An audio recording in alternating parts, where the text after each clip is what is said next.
Have you ever had that nagging feeling that drinking is taking more than it's giving, but you can't just quite imagine life without it? Maybe you're holding it all together on the outside, but inside you're running on fumes, stress, not really living the life that you want. If that sounds familiar, today's conversation is for you.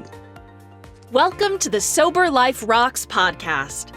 You may have made the decision not to drink alcohol, or at the very least, not at work-related events. Whether you've never been a drinker, are in recovery, or made a health-related decision, we see you, and you are not alone. In today's world, networking, socializing, and celebrations often happen over drinks, and the struggle can be real. Through this podcast, we're changing that narrative. We're here to create a community where individuals like you, who choose not to drink or drink less, can find camaraderie, support, and practical advice. Now, before we dive in, I want to share something really exciting. One of the most powerful things about the sober space right now is how much we can learn from each other and how many opportunities there are to create new collaborations and new projects. That's exactly what Amplify Sober Voices is all about. It's a one-day in-person event happening January 15th, 2026 in Orlando, bringing together speakers and writers and podcasters and coaches and creators, thought leaders who want to take their sober story and turn it into impact. Imagine a room full of people who get it, all sharing ideas, sparking conversations, and building partnerships that will shape the future of this movement. I am really hoping that I will meet you there. And if you've been looking for the right place to connect and grow, this is it. Go to amplifysobervoices.com to learn more. Now, my guest today is Sarah Rusbatch. Am I saying that correctly, Sarah? You are. Okay. Sarah is the best-selling author of Beyond the Booze: How to Create a Life You Love Alcohol-Free. She's a multi-award-winning health and well-being coach, accredited gray area drinking coach, a menopause coach, and a sought-after keynote speaker. Since choosing sobriety in 2019, she has inspired global audiences with her story and worked tirelessly to help women break free from unhealthy cycles and step into the life that they love. Through her thriving online community, the Women's Wellbeing Collective, and her practical real-life programs, Sarah equips women worldwide with the tools, confidence, and mindset to age with vitality and purpose, transforming countless lives along the way. Sarah, thank you so much for being on the program. I'm just delighted to have you. Thank you so much for having me. Absolutely. So, I just love to start kind of understanding a little bit about where did alcohol show up in your childhood, and sort of where did it progress from there? But mostly like with parents or your community, what was it like growing up for you? Yeah, so I definitely grew up in a house where alcohol was very present, and it was modeled to me in the way that this is how adults have fun, this is how adults socialize, this is how adults spend their spare time. So I grew up in Scotland. And I have lots of memories as a little girl of like peering over the banister and watching lots of drunken people in my house, like all positive. There wasn't, negatives. There was nothing sinister. There was lots of raucous laughter. There was men in kilts. There was Scottish poetry. There was whiskey everywhere. And I just remember as a little girl being like, wow, this looks amazing. And of course, I didn't think it at the time, but looking back, I can see that that's probably where those joining the dots got together of this is what you do to socialize as an adult. I myself started drinking around 14. It was a tricky time for me as a teenager. We'd moved from Scotland to England. I felt like I didn't fit in. I felt like I was an outsider at what was a very illustrious all-girls school. And I discovered alcohol, and it felt like, looking back, that was probably the first time I felt like I belonged. I remember being in the local park, getting drunk, and other girls being like, you're so fun when you're drunk. You're hilarious when you're drunk. And as the girl that felt like she was on the outside, that was like, oh, finally they like me. I'm The one of the magic gang. elixir. Yeah. right? And so, and so for me, alcohol very quickly became a way of connecting, a way of feeling like I belonged. And that probably continued for many, many years. After school, I went to uni, and I think uni in the UK is much like America, where it's very alcohol focused. Like it's alcohol and partying first and studies second. And then straight after uni, I moved to London, where I started working in executive recruitment. And the fourth stage of the interview process. I mean, this just shows what the culture of the world was back in the 1990s. The fourth stage of the interview process was going to the pub to do shots of tequila to see how well you could handle your alcohol. And then they decided if they would offer Stop you the it. job. Stop it. Seriously? Seriously. I know, right? It's amazing. Now, needless to say, I passed with flying colours. I had a huge capacity for alcohol. I prided myself on the fact that I could drink the same as the boys. I very rarely got hangovers. I could drink and drink and drink. Once I started, I kind of had no off switch. And it was honestly, Margie, it was never problematic back in those days. It was, something that I was just known as Sarah the party girl. I was Sarah that always had the pre-drinks before we went out was at my house. It was my house that everyone went back to after the night out. It was just that was what my life was like. I still held down a very stressful, busy job, burning the candle at both ends. I can see now I was getting hit with a lot of viruses, and I would have days and days in bed. And then I would bounce back and go straight back to living my life the way that I had been. And, I now know a lot about my nervous system. I know a lot about the immune system and everything like that. But back then I didn't know anything. It was just, we all just knew that Sarah just had this thing where every now and then she got these mystery viruses where she would be in bed for 5 days, sleeping nonstop for 5 days. And then she would bounce back and I'm back. And then I was back to living life how I was. I met my husband when I was backpacking around the world. And I think things with my drinking changed for me after we got married, and we had our first son. We moved to Australia. And I got pregnant pretty much a week or 2 weeks after we got here. And all of a sudden, I had two kids under two.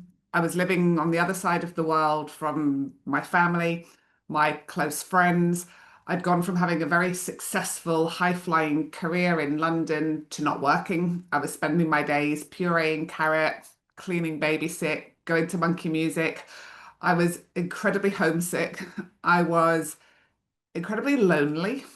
And I was really confused because on paper I had everything I could have dreamed for. Finally lived in Australia. It had been a lifelong dream since I was a little girl watching Home and Away and wanting to live by the beach in Australia. I had beautiful, healthy children, a boy and a girl. We had enough money that I could take a bit of time off work at the beginning to be with the kids while my husband was working hard, setting up a business. On paper, everything was tick, tick, tick. But inside, I was really struggling. And I didn't really know what to do with that. And that was Mhm. where alcohol became more of a crutch. It became something that I would do on my own. Whereas before my drinking had always been to socialize, now it became something that I did to make those feelings that I didn't like go away. So I was never drinking during the day. I was never waking up and drinking in the morning. I was never drinking during the day when I was in charge of the kids or anything like that. But it was definitely a 5 o'clock meant it was wine o'clock. And, this was also a period of time, and I'm sure it was the same in the States as it was in Australia and the UK, like that mummy wine culture. There were just so Yeah. much going around on Facebook and social media about, mums deserve wine, my kid whines, so I drink wine. And it felt like there was this perpetual messaging that was constantly being out there that alcohol was the solution to motherhood. And I didn't need telling twice that I deserved that glass of wine. And I think the problem with alcohol is it's very insidious. We build tolerance in a very subtle way. And before we know it, what used to just be one or two glasses has become a bottle. Like I could easily drink a bottle of wine, get up in the morning, go to the gym, carry on like I had been. It didn't make me sick. I wasn't hungover. I wasn't in bed. But I think what started to happen when you're drinking a bottle of wine most nights, it was never every night because it was like I don't drink Mondays and Tuesdays. That's my rule. When living your life like that, you don't realize that you're not feeling 10 out of 10 because the way you feel just becomes your new normal. So the way I was feeling was a bit tired, a bit anxious, a bit unmotivated, a bit can't be asked, kind of like, oh, yeah, whatever. I was starting to have negative self-talk that was just, like it just wasn't a nice place to be in my head. And Yeah, and I can totally relate to that. Like at the time when I was in that place, I was thinking to myself, if you had the life that I have with the stressors that were in my life, you would be feeling this way too. And of course, the only solution is the wine. yeah, Like that wasn't the exactly. problem, that was the solution to the other problems. Exactly, exactly. Um, and after I turned 40 as well, you're having hormonal changes. I found that every time I drank, I couldn't sleep through the night. I would wake up at 3 a.m. with hot sweats and tossing and turning, anxiety. I went to my doctor and I said, I'm a shell of the person I used to be. My anxiety is through the roof. And at no point did she ask me, how much are you drinking? But happily gave me a prescription for anti-anxiety meds, which I now know should never have been like combined with alcohol. Anyway, I didn't take those tablets and I did decide to do a 21-day break from alcohol. This was in 2017. I think I'd read somewhere it takes 21 days to break a habit. And in my mind, I just had a bad habit that just needed breaking. So I committed to 21 days and I ended up doing 100 because I just couldn't believe the difference in how I felt. Like the Hmm. anxiety disappeared, the sleep improved, the energy increased. I was super motivated. By this point, I was running my own recruitment business. I made more money in that 100 days than I made in the previous 12 months because I was just clear, motivated, positive, out there, energized, productive.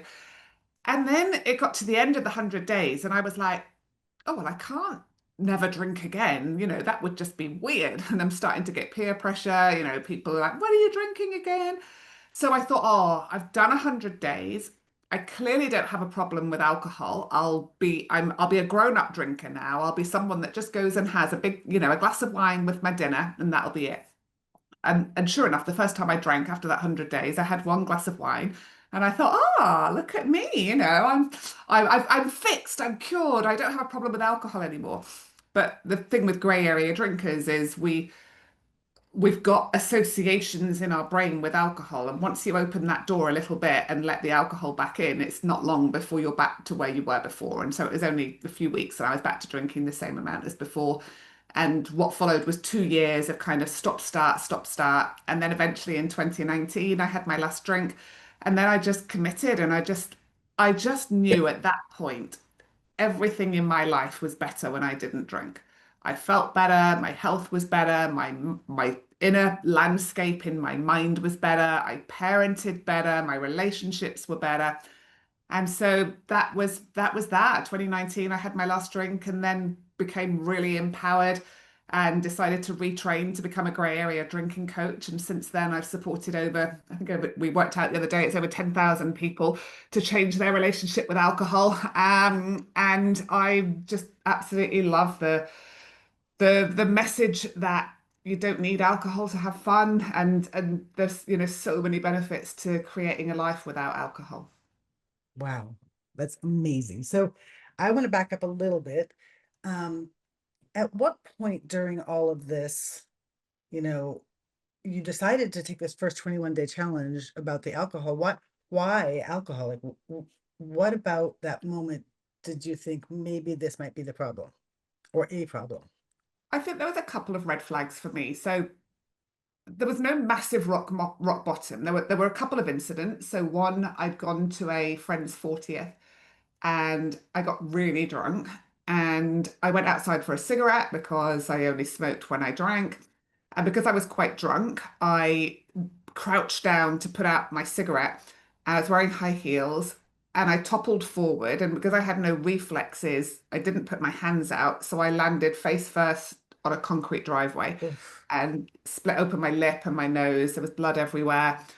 I got taken home and put to bed. And the next morning, I woke up to my 5-year-old daughter standing there in her Peppa Pig nightie, staring at me, going, Mummy, what happened to your face? No. And in that moment, I just felt disgusting, like such self-disgust and self-loathing. And so I think that was a real moment for me because I remember all of that day just thinking, why do I drink more than everybody else? Why do I have no off switch? Why Mm.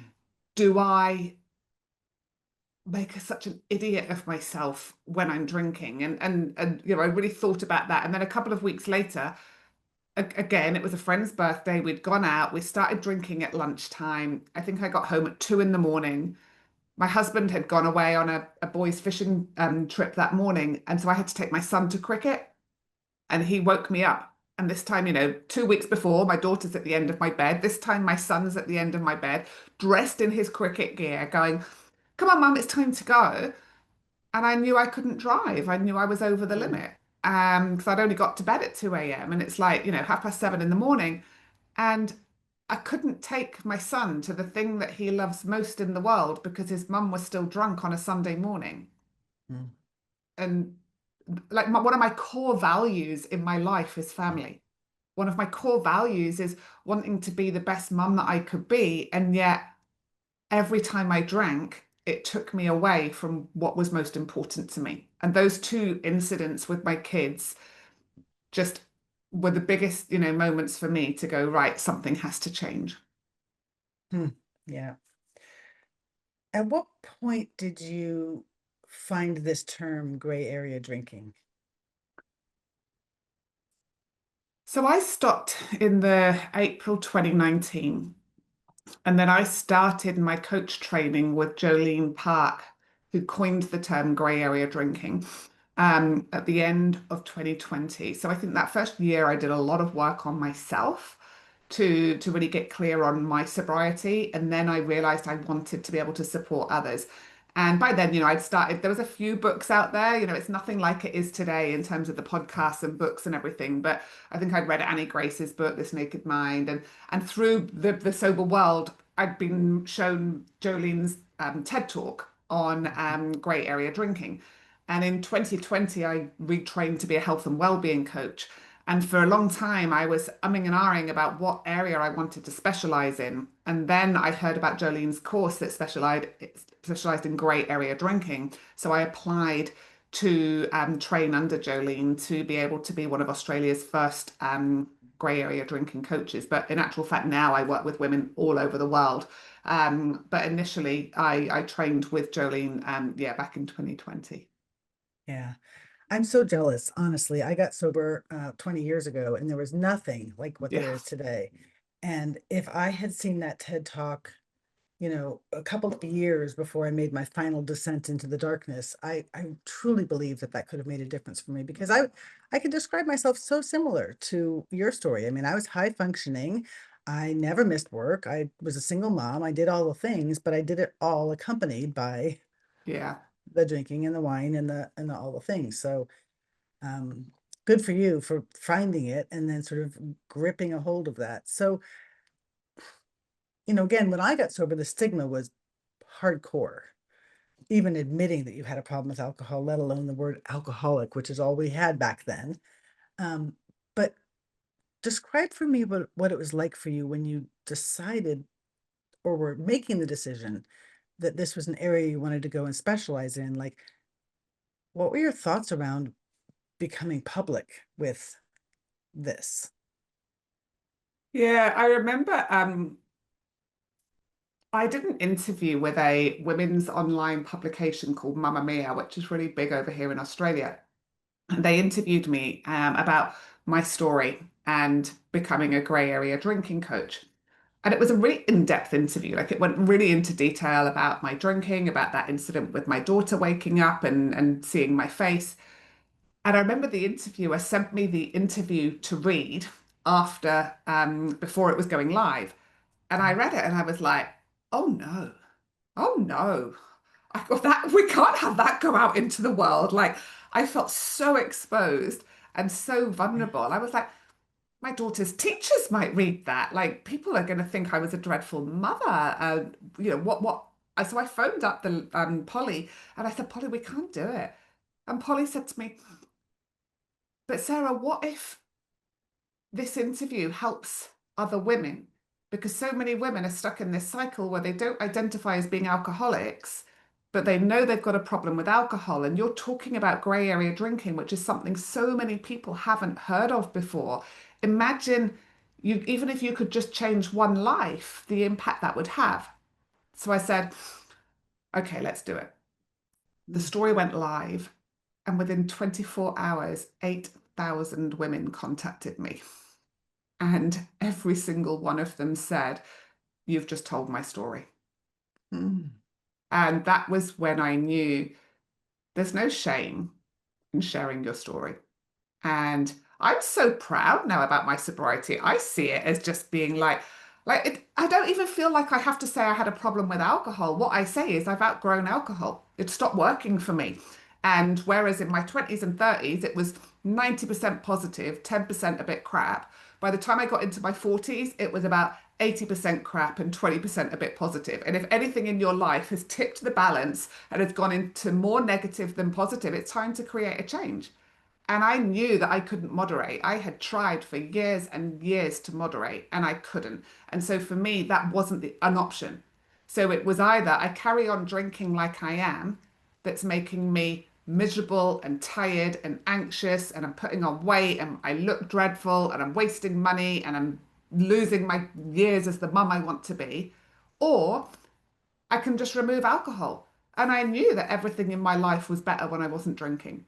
So in the end, it was simply a no-brainer. And so I always say to the women that I work with, you don't have to say that you've got this major problem with alcohol. You can just say, once I got into my 40s, it was really impacting my sleep and my anxiety because that's a known thing that alcohol does to women in their 40s and 50s. And it's just stopped working for me. And I'm a better mum and a better person, and my life is better when I don't drink. So I think it's really important that we take the Yeah, stigma away from these labels and realize we don't have to give ourselves a label. 1000%. Yes. And I love that I've outgrown it phrase. That's beautiful. Okay, but I want to know, did your kids' teacher see it? Yes, yes. And And how did that go? the deputy head of her primary school sent me a message and went, I've seen your article. I thought it was fantastic. And Oh, so there yay. you go. Yeah. Oh, yay. You know, I'm so impressed with that. And I'm so impressed with the fact that people were so positive. Did you get any pushback from anybody or any kind of sideways comments? Nothing. Wow, No. that's beautiful. Because I will say that that's not everybody's experience. That wasn't my experience, and that's not everybody's experience. But what I think happens is that, we're so afraid of anything negative that we could get 8,000 positive emails and one really ripping negative one, and that's the one that we focus on. Yeah. I mean, I choose to never look at, I've done a lot of media and I have a lot of articles go out on in various online publications, and I just never look at the comments because I'm sure there probably are negative comments there, but I'm just like, I'm never gonna, why would I do that? Like, I'm very fortunate that I haven't had that kind of direct negative feedback, and I certainly don't go looking for it. Mhm. So you've written this beautiful book. Did you always want to be a writer? Did you want to write a book? Is that kind of a dream of yours? Yeah, oh, absolutely. Like ever since I was a little girl, that was what I would be found doing, would be in my room writing stories. And after I quit drinking and I'd built this incredible community, what I could see there was a gap in the market for was there's loads of books out there that talk about how to get sober, like, 30-day challenges and all this, that, and the other. And there was loads of memoirs of people's stories of getting sober. But I could see that there wasn't a book out there of how do you stay sober? How do you create a life you love so you don't need to drink? And that was where I could see the gap for. And honestly, I get hundreds of emails every week from men and women telling me your book is unlike any other that's out there in the quit lit space because Mhm. it's about the bigger picture. How do I, because so many people's identity has been tied up with their drinking that they've almost lost, how do I have fun without booze? How do I socialize without booze? What do I do if my partner still drinks? How do I identify my purpose and my values in my life as the person that I am today? And that's everything that I explore in my book, how to manage uncomfortable emotions and stress and overwhelm without reaching for a drink. So it's a real how-to book that is peppered with lots of my story, lots of resources, action steps, journaling prompts. So yeah, there's everything in there, and I'm so proud of it. It's amazing. You know, it's funny because when I was, again, when I got sober, AA was the only option. And I'm thrilled that I went to AA and it did everything for me. It created this foundation. But I used to all the time say, like, I don't want to spend the rest of my life dependent on sitting in these rooms 7 days a week, which is what I needed in the beginning. But there wasn't a whole lot of talk about what next. Yeah. And you know, in fact, when I got sober, I was at a 30-day inpatient treatment center, and I knew without a shadow of a doubt, because I drank at home, that if I went back home, which was my bar, I would drink again. And so I did a second 30 days, but this time at um, a program where a bunch of us were in a house. And so I had Oh, to okay. learn how to go grocery shopping without the wine leaping into my cart without my asking it Yeah. to, and how to cook, and how to take a bath, and how to get ready for going out to an event, and all of these Yeah, things. right. And they don't talk about that Yeah. much. But I Yeah. think the other thing, and this is really what I wanted to spend the last bit of our time about, was okay, we get through the firsts, we get through how to manage these things, but that begins a whole world of self-discovery and a whole world of redefining or defining in the first place who we are, what we like, what we don't like. Like, talk to me a little bit about that piece of your work. This is the piece of work that I love the most, because Mhm. the first part is, okay, how do I just not drink? Right? At the beginning, we're just focusing on not drinking, and we can't imagine ever getting to a time where that is not all consuming, but that does Mhm. happen. And we do get to a time where we just don't think about alcohol anymore. And maybe a trigger will come up once a month, whereas it used to be 5 times a day. And so once we get to that point where we're just thinking about it less and less, then we get to go on this journey of self-discovery. Now, people say to me, how long does it take to get there? And I'm like, it's different for everyone. I've seen some people at 3 month mark, it just has got easier. I've seen some people, it's 9 months before it starts to get easier. Like, it depends how much you were drinking, what your triggers were, what your home environment is, what stress you still have in your life, all of those things.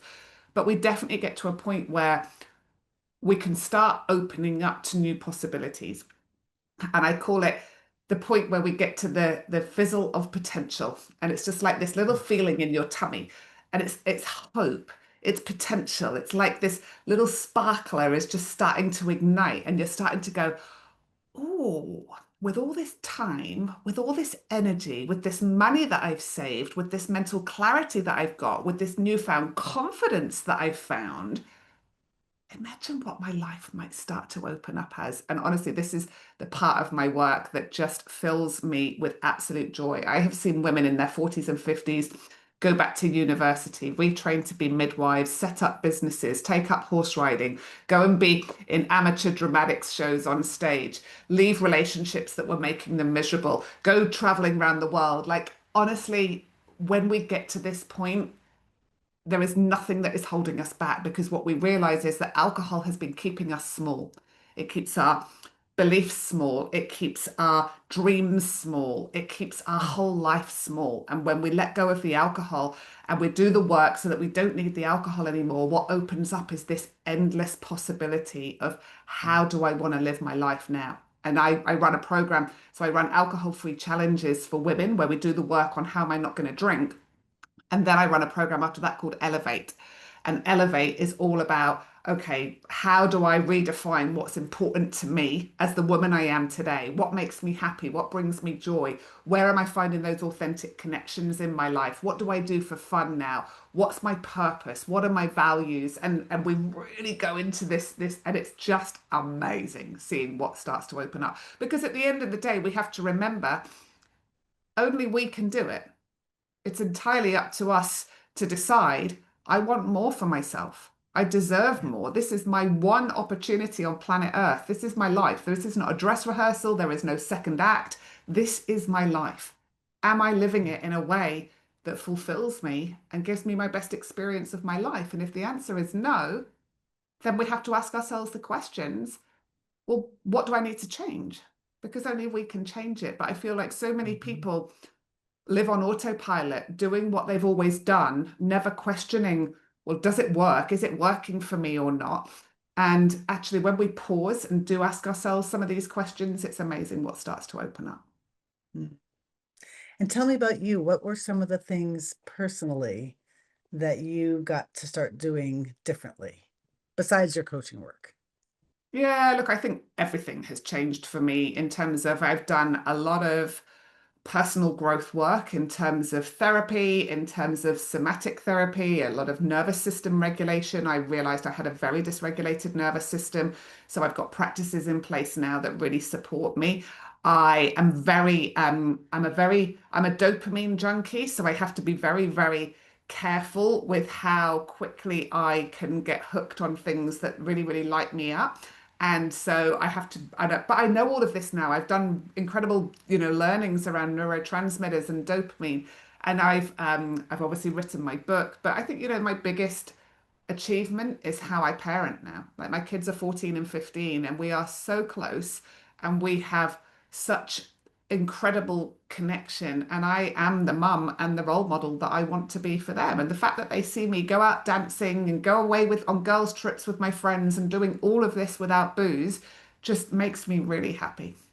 Yeah, what a blessing. What a blessing. Most of the people listening to this program, I believe, are further along in their sobriety and really looking to hear from people like you. How can they do more in this space? How can they have more of an impact?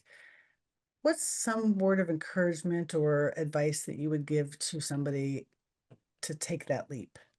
Yeah, look, I think share your story. People, you never know who you're going to inspire. Like one of the ladies in my community said that she was telling someone at work about her sober journey. And like 2 months later, this person came up to her and went, oh, I just want you to know because of you, I'm now 20 days sober and I'm feeling amazing. And so be proud of it because it's freaking hard to change your relationship with alcohol in a very alcohol-centric society. So never underestimate the impact and role modeling that you are having. Share your story. There's loads of publications. You can write your story. You can set up a sober Instagram account and share, inspirational stuff on there. Attend the conferences like what you're running. Join free sober communities and share your story in there. I think there's there's so much that we can do. Thank you. Now, is there anything that I didn't ask you that we need to talk about today? No, I think for any of your listeners, my book is written for people who are already alcohol free. So, who want to know how do I create a life I love so much that I don't need to go back to drinking. So, get a copy of my book, Beyond Booze. It's on Audible, Spotify, Kindle, Amazon. And otherwise, reach out to me. I love hearing from people. I have a free Facebook community for women called the Women's Wellbeing Collective. And you can join there. It's women, 20,000 of us from all over the world who are connecting, sharing, supporting. It's a great place to come and tell your story and be of service in the community. Oh, I love that so much. I think everything for me comes back to connection because that was Yeah, just like you in the beginning, you talked about like that was the longing and that was the tool that we used to get into connection. And yeah, ultimately it's the thing that made us the most isolated. And so now we exactly. still want that connection, but now we can have it with people who do drink and don't drink. But that Exactly. shared journey of getting sober is such a bond that we can instantly connect over. So thank Sure. you for having that sort of community and thank you for writing that book. Thank you so much for having me. So for those of you listening, I just kind of want to reflect on the fact that Sarah's journey wasn't really about quitting. It's about rediscovering. It's about valuing your health, choosing your desires over habits, and stepping into a life that really reflects your truest self. So I want you to pause and ask yourself, What parts of gray area behavior have you normalized in your life? Is it small habits or stories that you tell yourself or routines that might be quietly draining you? And what would it look like to reclaim them, one boundary or one self care ritual at a time? And if you're ready to explore those questions or want tools or community or guidance to move from stuck to free, visit Sarah's work and download her or buy her book or join her Facebook community. And we'll put all of those links in the show notes. And as you move forward with this, if you feel a spark towards leadership or advocacy in the sober or alcohol free space, if your story could help someone else, then we'd love to have you join us at Amplify Sober Voices to connect, collaborate, and grow into a bold, impact driven voice. And if this episode moved you, please subscribe and share and leave a review. You never know who needs to hear the truth, and quite possibly today. Thank you again, Sarah, for joining me. Thank you.